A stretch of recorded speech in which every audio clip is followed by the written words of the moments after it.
Shalom, comunidad, que el Ruach Jaime nos guíe a través de su bendita palabra. El día de hoy vamos a estudiar el Salmo 127, verso a verso. Dice así: si Adonai no edifica la casa, en vano trabajan los que la edifican. Si Adonai no guarda la ciudad, en vano vela el guardián. Por demás es que os levantéis de madrugada y vayáis tarde a reposar, y que comáis pan de dolores, pues a su amado dará Elohim el sueño. He aquí, herencia de Adonai son los hijos, cosa de estima el fruto del vientre. Como flechas en mano del valiente, así son los hijos habidos en la juventud. Bienaventurado el hombre que llenó su aljaba de ellos. No será avergonzado cuando hable con los enemigos en la puerta. Iniciamos con el verso 1. Si Adonai no edifica la casa. La expresión si introduce una cláusula condicional, y esta cláusula establece que lo que sigue depende completamente de una condición previa y expresa una relación directa entre causa y resultado. Presenta dos partes: la condición que define lo que debe ocurrir y la consecuencia que muestra lo que se deriva de ello. Como ejemplos dentro del Tanakh, que siguen esta misma estructura, encontramos Éxodo 19:5, que dice: ahora pues, si escuchas mi voz y guardáis mi pacto, vosotros seréis mi especial tesoro. Aquí se identifica con claridad la condición, que es escuchar y guardar, y el resultado, que es ser su especial tesoro. De igual manera, en Josué 1:8 se declara: porque entonces harás prosperar tu camino y todo te saldrá bien. El contexto muestra que la prosperidad del camino está ligada a meditar y guardar la Torá. En el caso del Salmo que estamos estudiando, enseña que todo lo que un alma hebrea emprenda está sujeto a la indicación de Adonai para tener validez y permanencia. La palabra para edificar es yivne. Su raíz es baná, que implica construir, establecer, poner cimientos, fortificar, tener hijo, levantar algo con intención de estabilidad. No se conforma a una edificación física, sino a la formación de algo que se proyecta en el tiempo. Esta parte del verso se refiere a la emuná, y la emuná sabemos que implica acción. Es una construcción que requiere ser cuidada, alimentada, sustentada y sostenida con el conocimiento de Elohim. Esos cimientos fuertes que vienen por hacer oído Shema.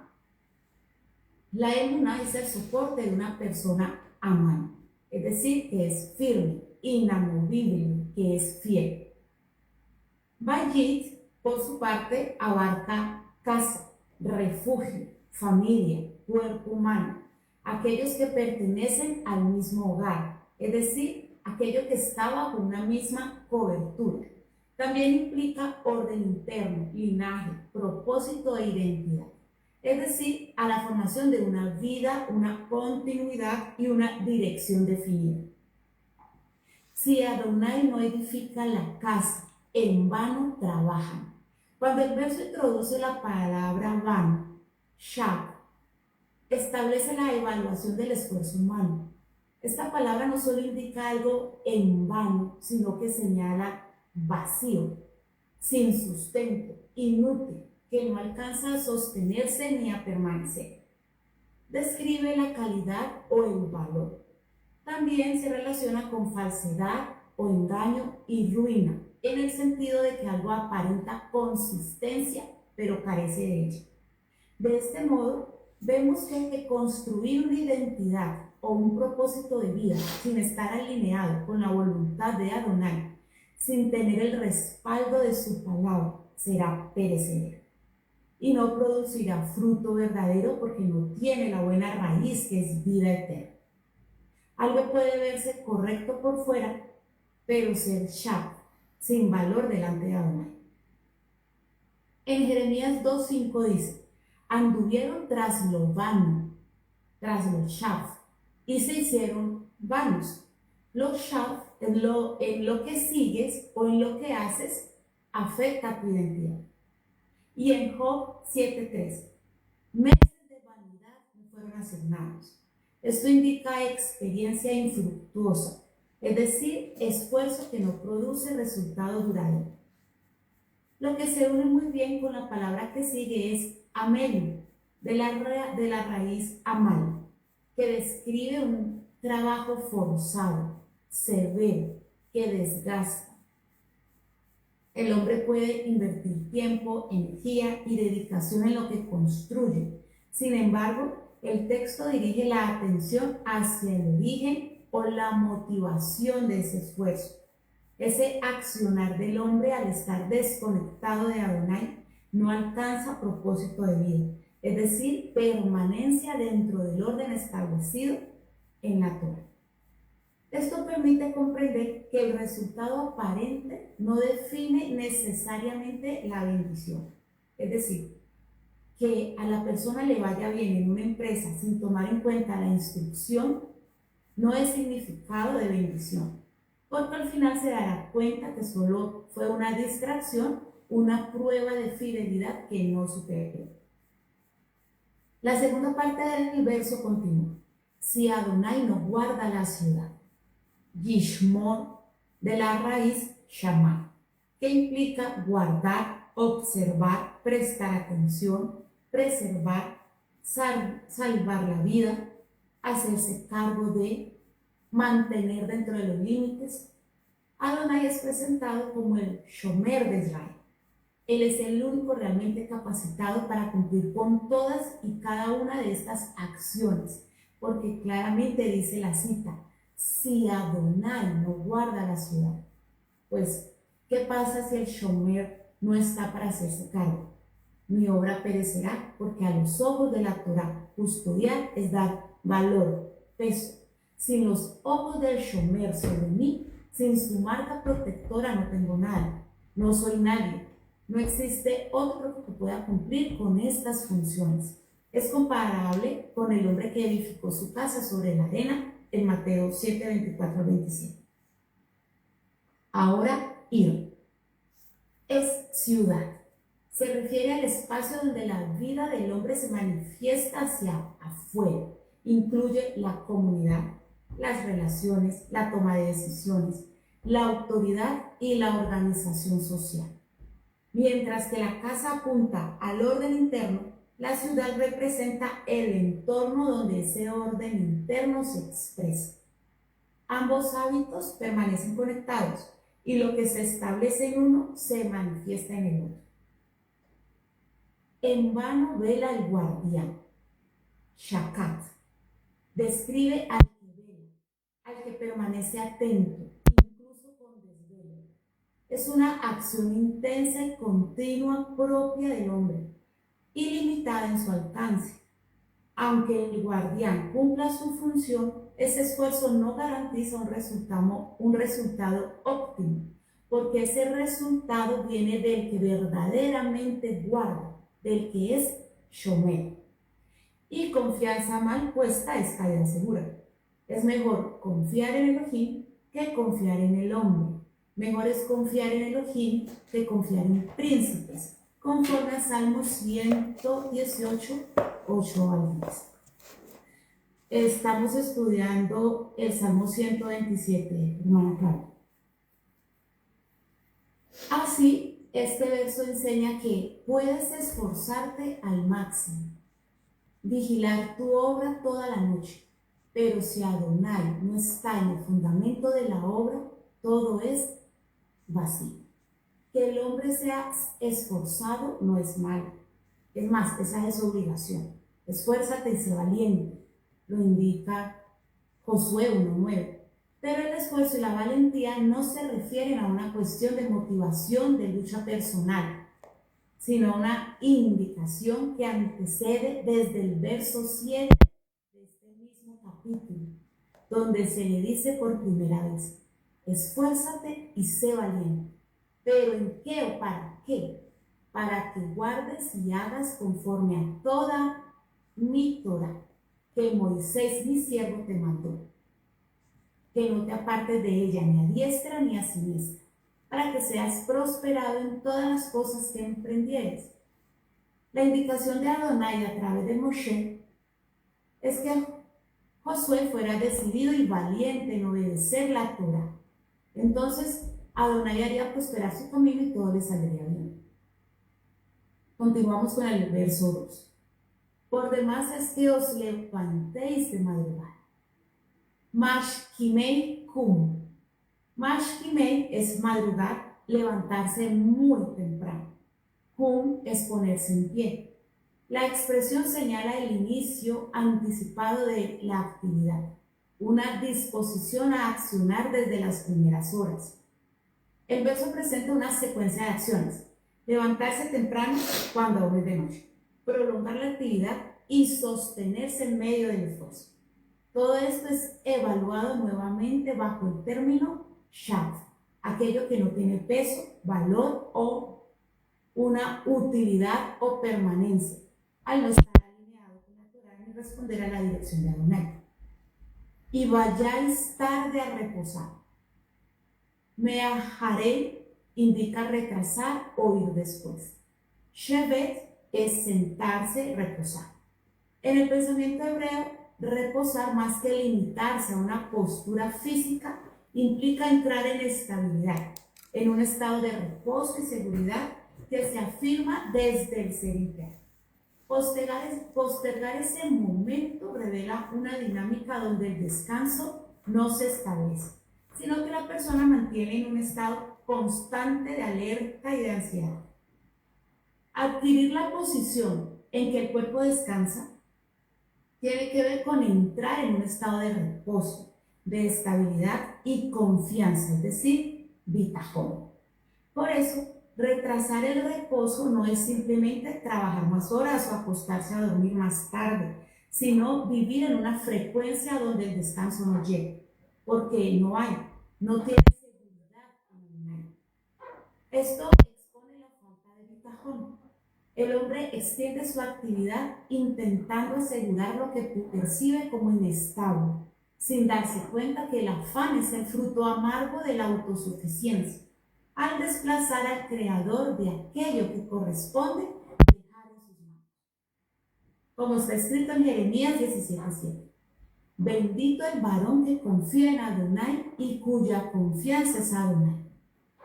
A diferencia de la confianza del mundo que fluctúa según el éxito o el fracaso, la bitajón sostiene al alma en un centro de gravedad permanente, donde la shalom no es un rehén del entorno. Su estabilidad proviene de una fuente inmutable. Esto significa que la persona ya no intenta confiar, sino que vive sumergida en la realidad de la presencia del Adón. En Salmo 4:8 se confirma: en Shalom me acostaré y asimismo dormiré, porque solo tú me haces vivir confiado. El reposo aparece como resultado de la bitajón. Cuando no se encuentra establecida, la actividad se prolonga sin que el alma encuentre o pueda entrar en ese descanso. Y que comáis pan de dolores. Lehem ha'atzavim introduce un contraste con el lehem min hashamayim, que lo estudiamos recientemente con el hermano Daniel. El pan del cielo es provisión directa de Elohim. Es emuná, no se acumula, es libre de codicia, nutre al aprender a confiar en el Adón y al compartirlo. Lo estamos asumiendo en nuestro bien. Aquí, en cambio, el Salmo introduce lo contrario: pan que viene del afán, de la ansiedad y la autosuficiencia. Pan de esfuerzo agotado y desconectado de la bitajón. Atzavim, que abarca dolor, aflicción, ansiedad, esfuerzo con carga emocional, desgaste interno. El sustento superficial se obtiene, pero viene acompañado de inquietud, depresión y desasosiego. Es un alimento totalmente desconectado de la emuná. No produce descanso porque Elohim no es quien provee en esa casa. Es un alimento que se produce con angustia. Nace del control y de la independencia con el cielo. Es el pan mediante el cual el hombre se sostiene a sí mismo, pero que no lo nutre, aunque lo acumula. Cuando el hombre intenta asegurar su sustento fuera del orden de Elohim, termina comiendo pan de dolores, mientras que el pan del cielo forma el alma, el otro pan la desgracia.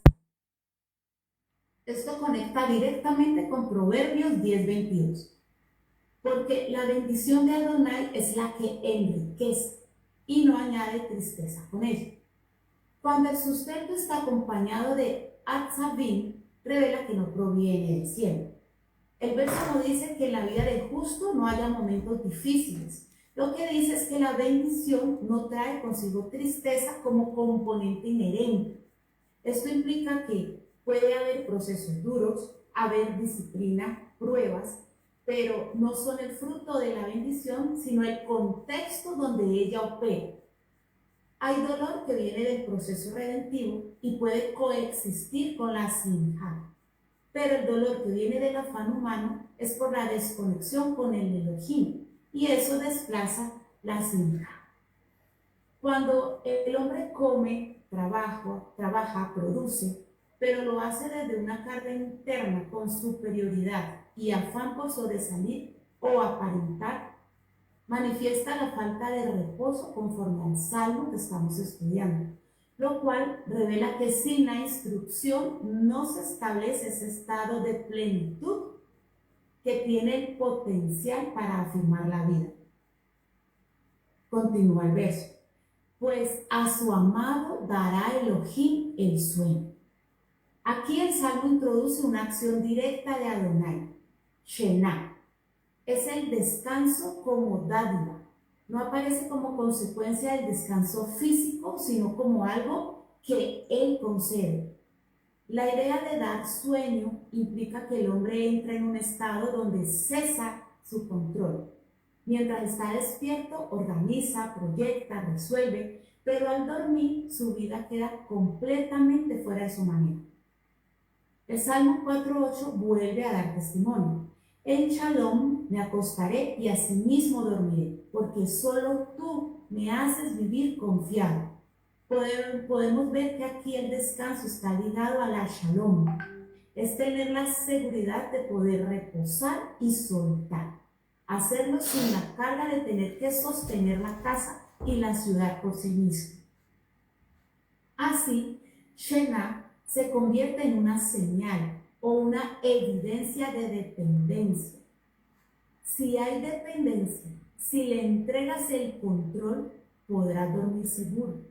El que recibe este descanso ha dejado de postergar el reposo, ha dejado de estar ansioso por lo que vendrá o sucederá mañana, porque ha reconocido que su preservación depende de Elohim, que verdaderamente es quien guarda a Israel.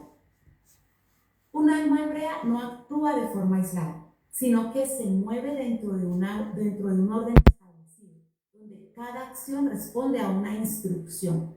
¿Cómo ocurrió con Josué?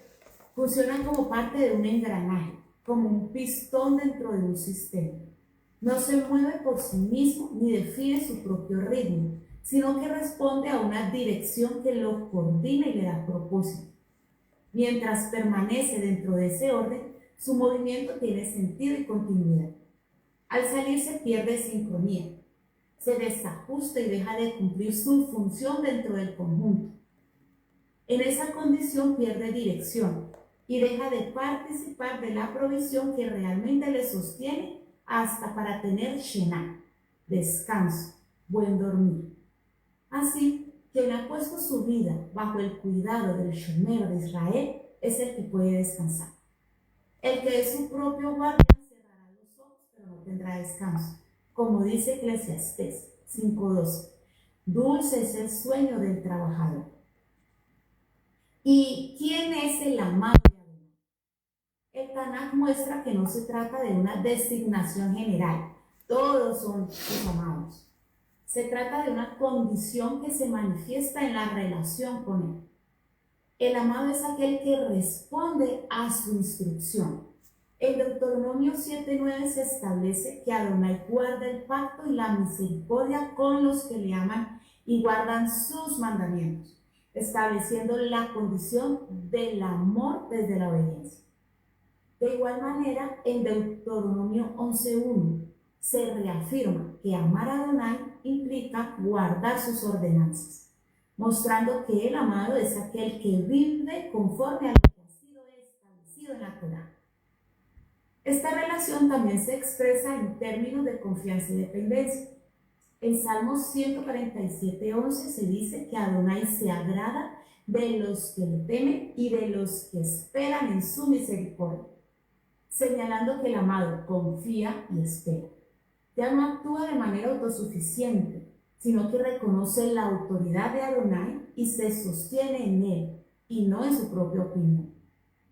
Asimismo, el amado es aquel que ha sido acercado.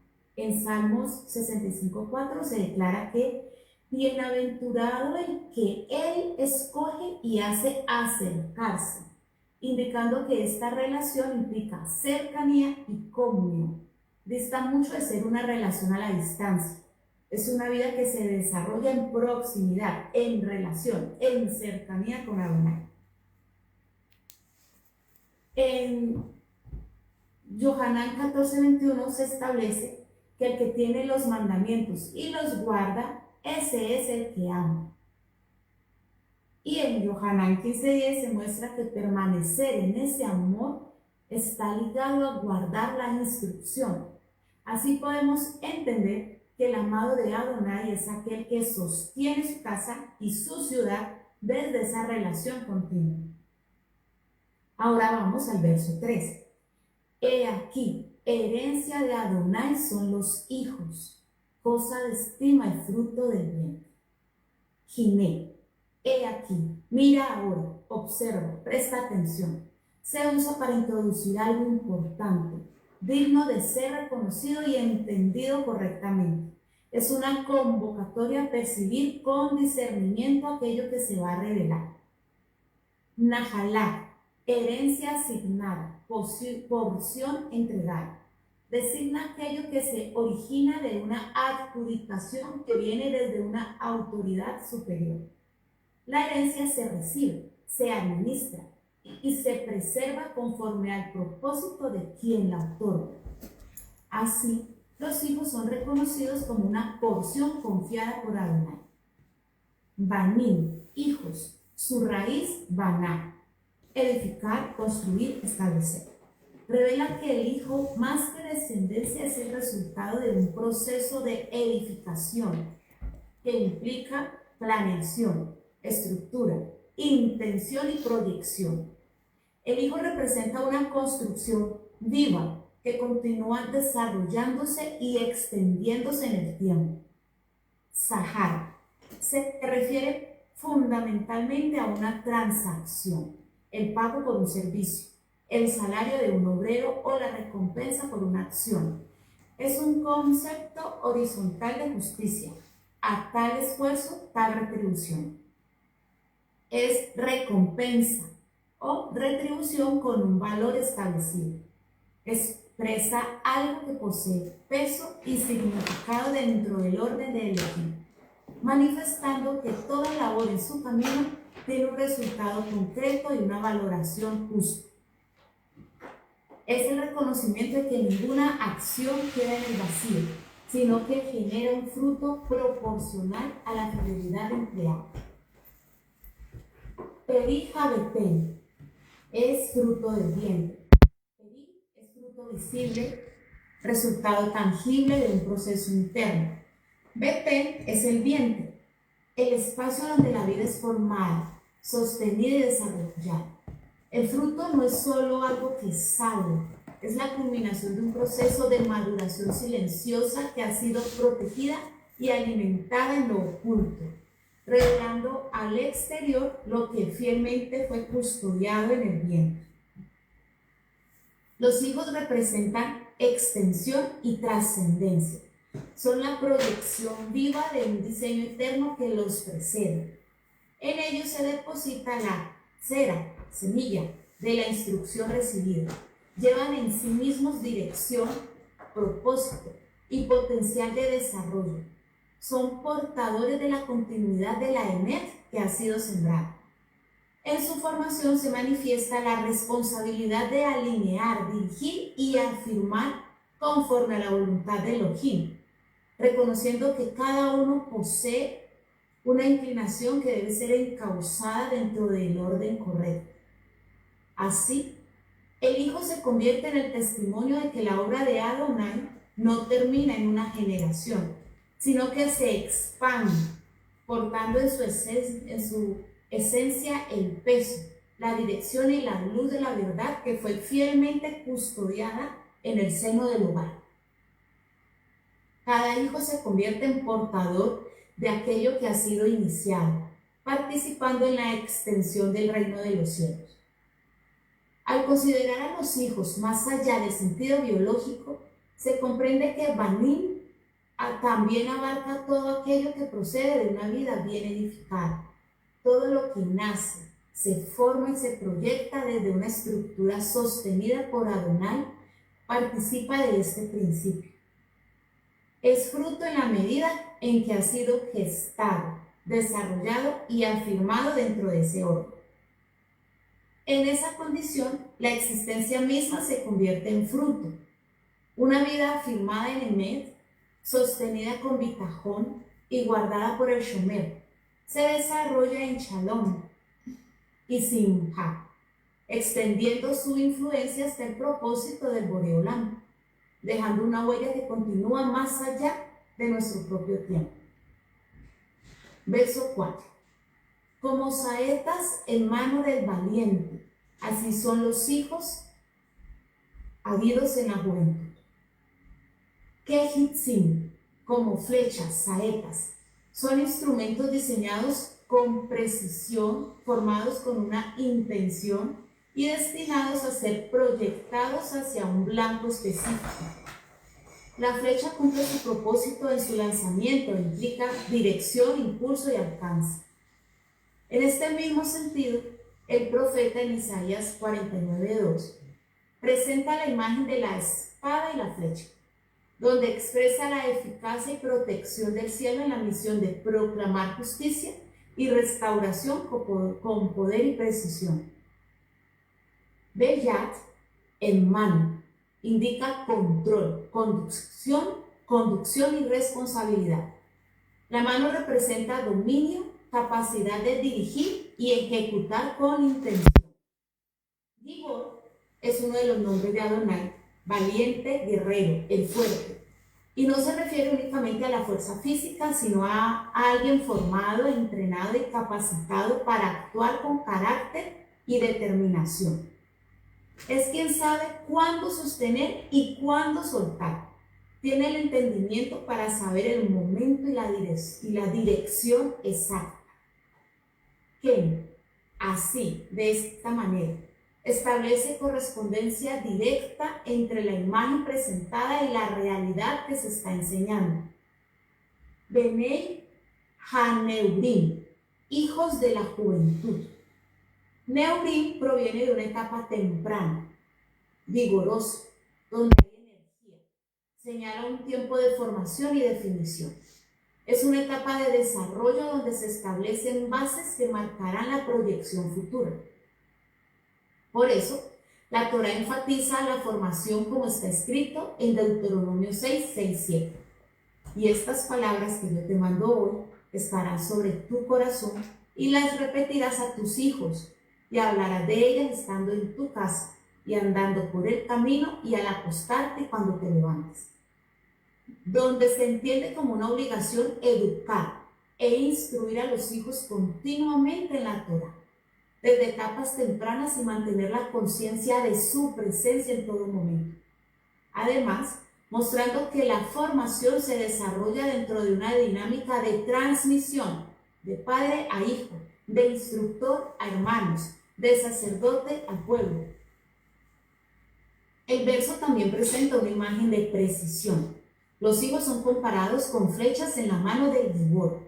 Así como la flecha es formada, alineada, ajustada y preparada antes de ser lanzada para cumplir su función, de la misma manera el hijo requiere dirección, instrucción y afirmación dentro del marco definido por la Torá. Como está escrito en Isaías 54:13. Y todos tus hijos serán enseñados por el Adón, y se multiplicará la shalom de tus hijos. El texto destaca que la fuente de la enseñanza proviene de Elohim, y que el resultado de esa instrucción es shalom, estabilidad, plenitud y orden en la vida. Sin embargo, es necesario hacer un paréntesis y aclarar esta cita de Isaías 54:13 para no sacarla de contexto. Existe una tendencia hacia la independencia que suele manifestarse cuando una persona sale de un sistema como por ejemplo del cristianismo, donde delegó su discernimiento a un pastor. Y en ese proceso, al salir de ese sistema, puede inclinarse al extremo opuesto, asumiendo que ahora recibe enseñanza de manera directa, como de tú a tú, sin mediación, afirmando que el Ruach le revela, que le da visiones, que le habla o que le instruye de forma personal e independiente. Al decir esta cita que los hijos serán enseñados por Adonai, debe entenderse correctamente que sí, Él es la fuente de toda enseñanza, pero esto no elimina el medio a través del cual esa enseñanza es transmitida. La enseñanza de Elohim no anula el orden que Él mismo estableció.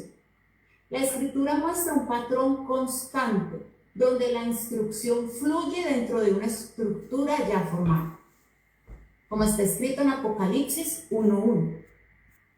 La revelación sigue una cadena de mando, del padre de Yeshua a Yeshua, de Yeshua a un mensajero, un malach, que es el siervo de Elohim, o profeta, o sacerdote, o instructor, y de este a su pueblo, o a sus hijos, o a sus hermanos.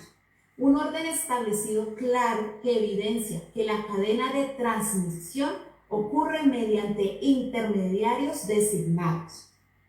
También en Malaquías 2:7, donde se declara que los labios del sacerdote guardan el conocimiento y de su boca el pueblo busca la instrucción, confirmando que existe un medio, un canal de transmisión establecido por Elohim.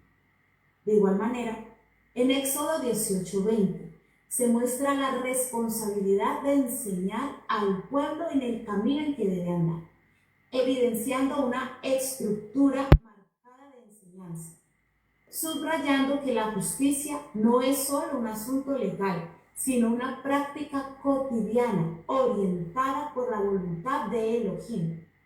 Moisés, como su mediador, debía no solo dictar las normas de Adonai, sino también formar al pueblo en la observancia de esas normas y procederes.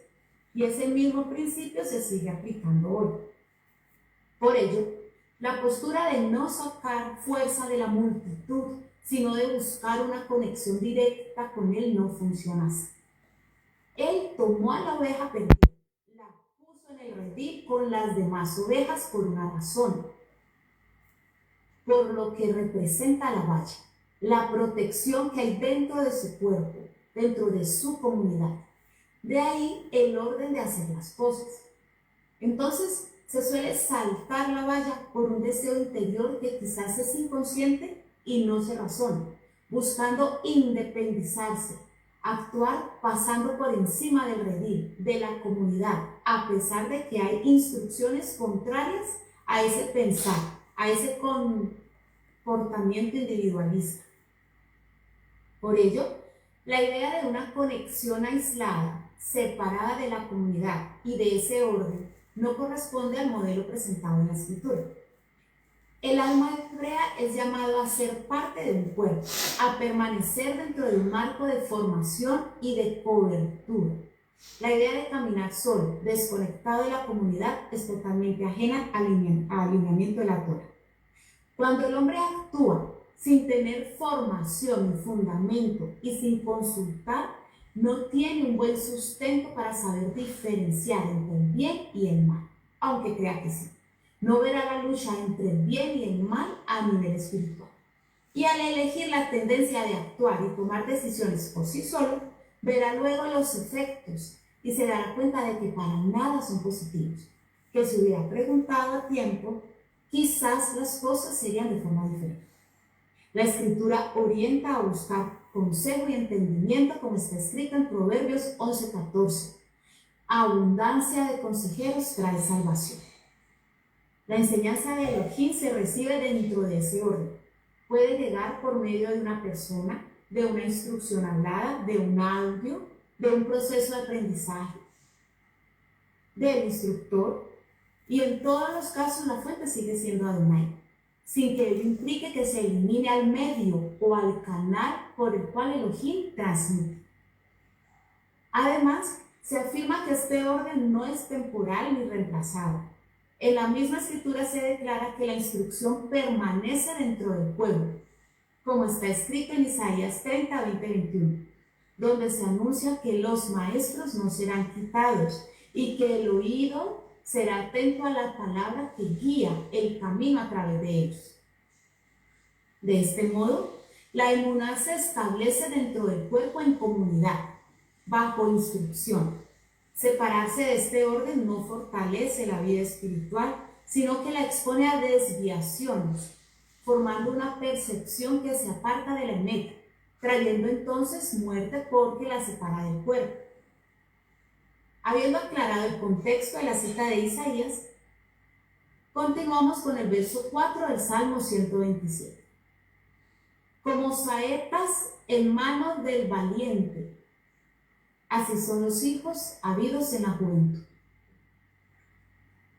Como flechas en manos de valiente. Recordemos que el hecho de estar en las manos del gibor señala que reconocemos que la dirección, la defensa y el resguardo provienen de Elohim. La vida alineada a él nos prepara para los tiempos establecidos. La flecha tiene una dirección, un norte, un rumbo, un sitio de llegada, y el momento del envío también forma parte del proceso. Hay un tiempo de formación y un tiempo de proyección. De manera coherente, en Isaías 55, 10, 11, se utiliza una metáfora agrícola para describir la eficacia de la palabra de Elohim, subrayando que su mensaje cumple siempre su propósito, del mismo modo que la lluvia fecunda la tierra. Adonai como Shomer es centinela, preservador y custodio. Y como Gibor, forma, entrena, capacita, mostrando que tanto la formación como el envío permanecen bajo su total dirección. De esta manera, lo que ha sido edificado conforme a su voluntad es proyectado hacia el futuro, hacia lo que ha sido determinado por él para su pueblo esparcido. Habíamos visto que Benei Haneurim son los hijos de la juventud. En este sentido, los hijos también revelan un principio más amplio. Todo aquello que procede de una vida bien edificada participa de esta misma dinámica de continuidad. La formación no se limita a la descendencia biológica, sino que se manifiesta en todo fruto que surge de una vida alineada a la Torá viviente. El fruto siempre es evidencia de una raíz y de un proceso. Por lo tanto, una vida alineada a la instrucción de Elohim, como la que se describe en Josué 1, necesariamente produce manifestaciones visibles.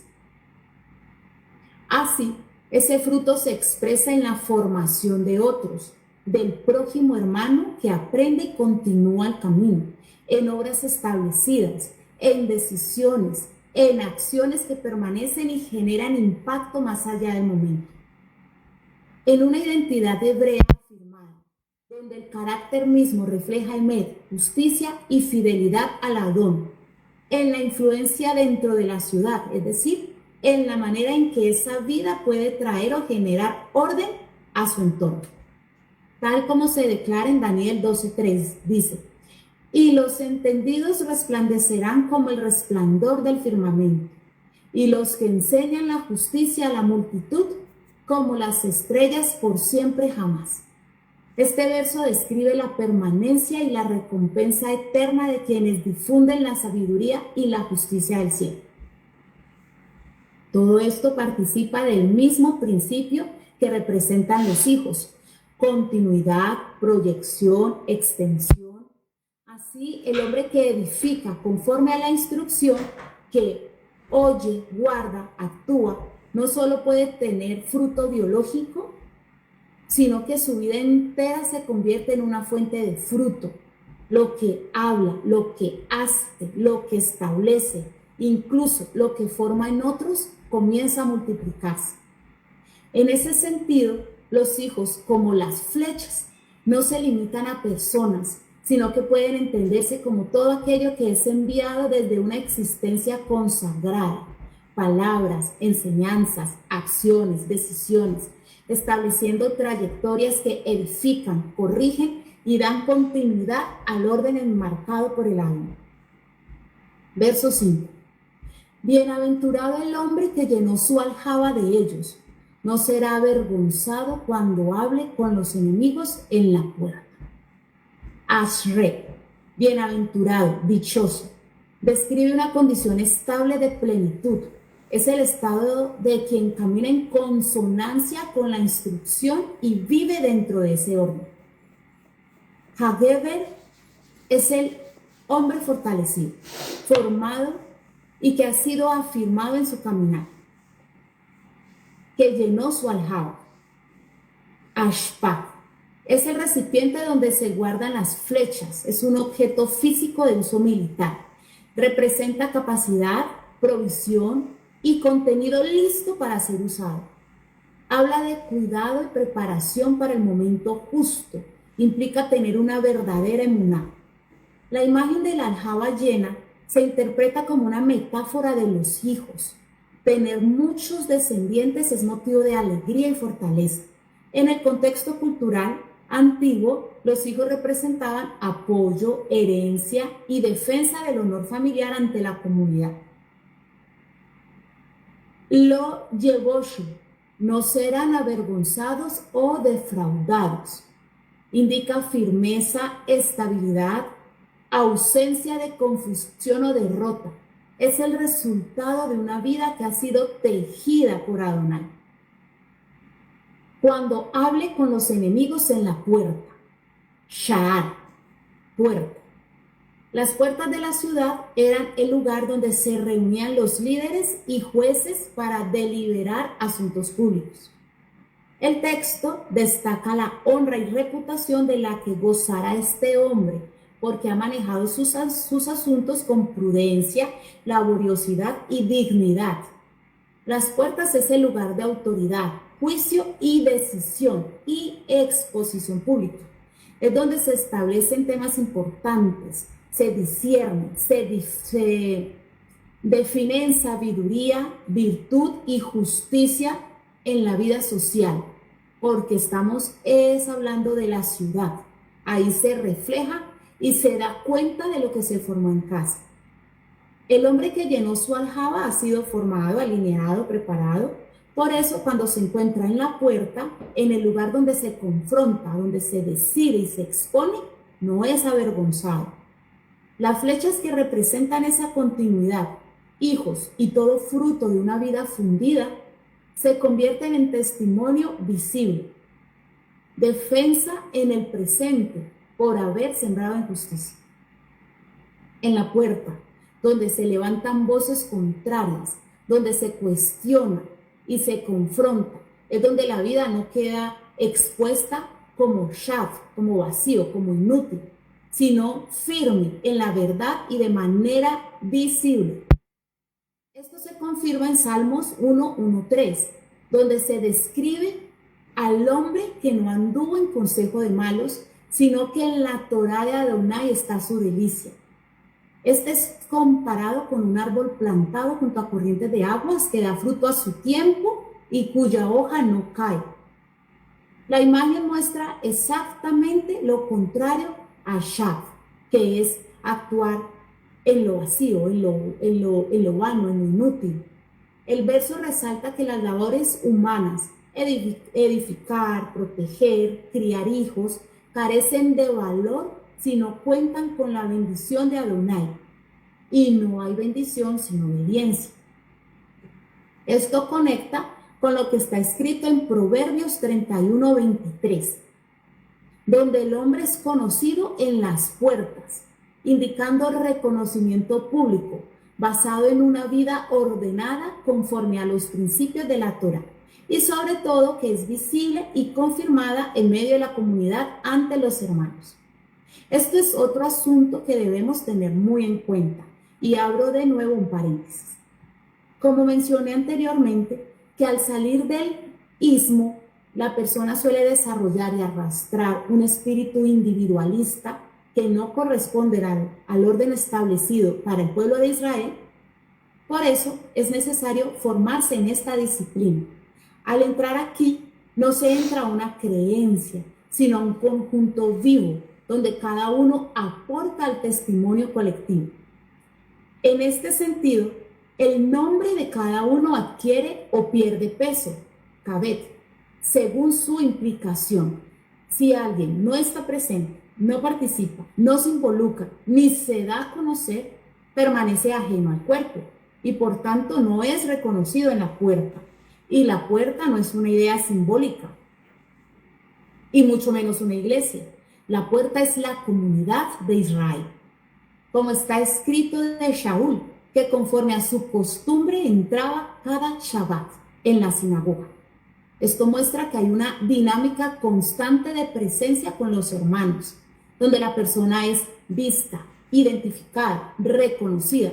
Por eso no se trata simplemente de llegar a un reconocimiento, sino que se debe saber quién es, cómo vive, qué testimonio trae. Es como cuando un hijo desea traer a alguien a casa. Antes de hacerlo, sabe que debe de dar cuenta quién es esa persona, qué hace, de dónde viene, cuáles son sus costumbres. Y cuando finalmente la trae, la presenta y se establece un diálogo para conocerla. Si intentara introducirla a escondidas, sería evidente que hay alguien más. La presencia se percibe. Nadie pasa desapercibido dentro del hogar. De la misma manera, en la comunidad existe un orden. La llegada de alguien nuevo no es indiferente. Se observa, se discierne y se procura conocerlo. En muchos casos este proceso puede parecer riguroso, incluso excesivo, pero responde a la necesidad de resguardar el orden y la identidad del conjunto. Un hombre en la puerta es una persona reconocida, que sus palabras y sus hechos le preceden. Entonces, cuando alguien tiene un mal testimonio, en la puerta es conocido por ese mismo mal testimonio, como la samaritana, cuya condición era conocida por todos, o como quien padecía lepra, cuya situación no podía ocultarse. De igual manera, si alguien pasaba con un cordero en medio del campamento, todos observaban quién es, qué ha hecho, de qué familia proviene. No por curiosidad ociosa, sino porque la vida se desarrolla en ese conjunto, donde cada uno es conocido y reconocido por los demás dentro del campamento. Esto muestra que en Israel no hay anonimato. En la comunidad se sabe, se conoce el uno y del otro, porque todos forman parte de un mismo redil. Somos un ejad.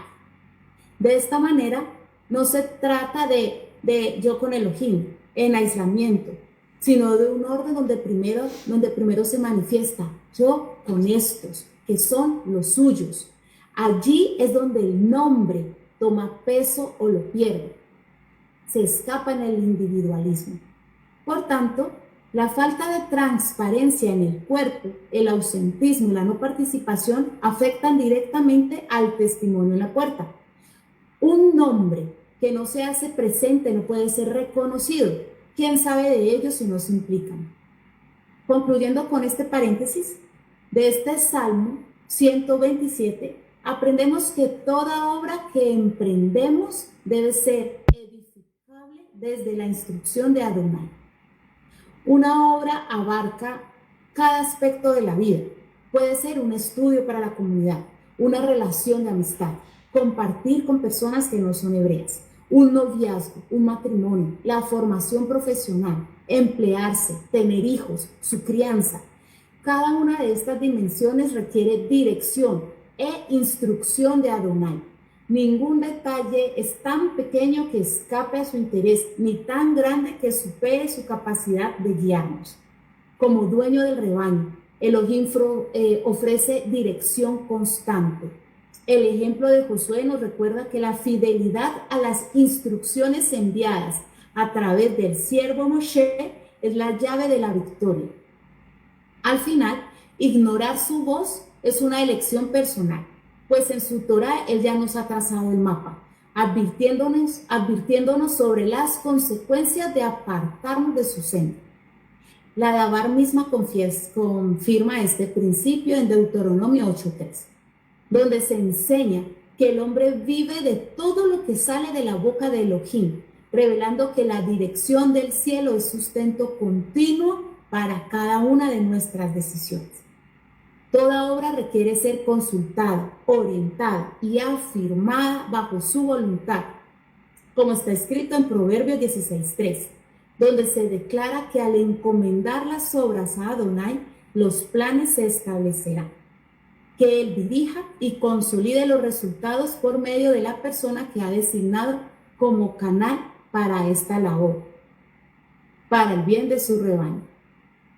El verso da un giro y nos dice: ¿para qué te molestas comiendo lo que no nutre, solo por capricho? Sabiendo que Él a su amado, a aquel que hace su voluntad, le provee de lo necesario.